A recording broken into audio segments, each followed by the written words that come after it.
YouTuber એલ્વિશ યાદવના ઘરે 12 round firing કરવામાં આવ્યું.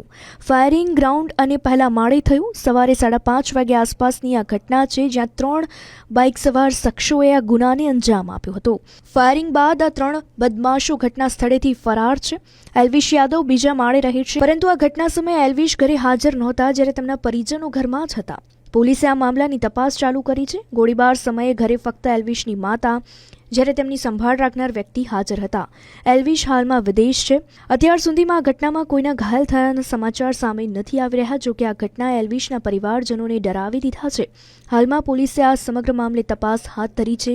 તો તેમના પિતાનું શું કહેવું છે, આવો સાંભળીએ. पूरा परिवार यहाँ मौजूद था सर जिस समय ये सब घटना हुई है। और एल्विश यहाँ है या बाहर है? वो अपने काम से वो काम से गए हुए हैं। कितने बजे के आसपास ये घटना हुई है, कुछ अंदाजा हुआ? आप क्या कर रहे थे उस समय सर? सोए हुए थे। सोए हुए थे। तो अब पुलिस ने यहाँ पहुँच करके तहकीकात की है आपके घर में आकर? सारा अच्छा काम कर रही है। हमें लगता है कि पूरा ही। कितनी फायरिंग की गई है सर, कितनी गोली चली है?